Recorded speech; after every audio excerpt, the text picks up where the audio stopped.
Inaabangan na resulta ng otopsiya sa 11 taong gulang na babae na natagpuang patay sa isang bakanting lote sa Los Baños, Laguna.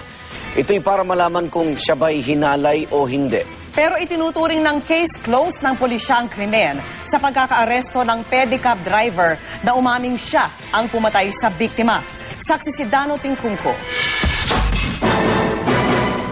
Case closed na kung ituring pero inaabangan pa rin ngayon ang resulta ng autopsy sa bangkay ng 11 taong gulang na si Mary Grace Esguerra. Ang batang nawala nitong Marso 1 at natagpo ang patay at nasa advanced stage of decomposition kahapon sa isang bakanteng lote sa Villa Carangal Subdivision sa Los Baños, Laguna. Malayo pa lang, kilala ko na po ma'am yung suot ng aking anak. Kaya kumpirmado ito na yung anak ko. Nakababa ang jogging pants ng biktima at walang damit pang itaas ng makita. Kaya gustong malaman ng mga otoridad sa autopsy kung hinalay ba siya o hindi. Hindi pa tiyak kung kailan matatapos ang autopsy.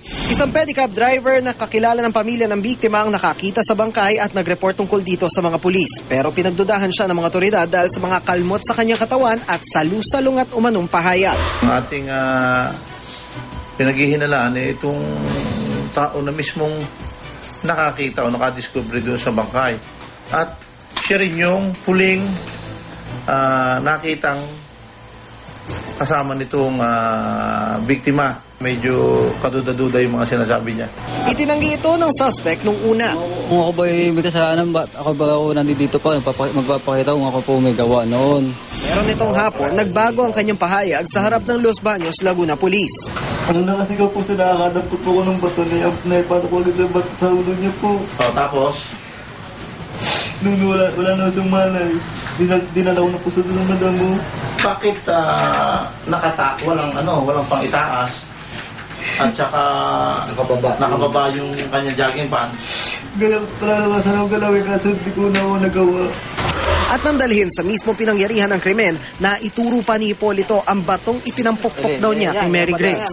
Kasabay na paghahanda ng kaukulang reklamong isasampalaban sa kanya ay kinukumpirma rin ng pulisya ang tunay niyang pagkakakilanlan lalo't wala siyang maipakitang anumang dokumento o ID. Nakarating na sa pamilya ni Mary Grace ang pagkakadakip sa suspect. Tumanggi mang humarap sa kamera, sinabi sa akin ng kapatid ni Mary Grace na si Monica na bahagyang nakagaan sa loob nila ang balita. Bagamat mahirap daw tanggapin na sa kamay pa ng isang kakilala, walang saysay na mababawian ng buhay si Mary Grace. Ako si Dano Tingkong, ang inyong saksi.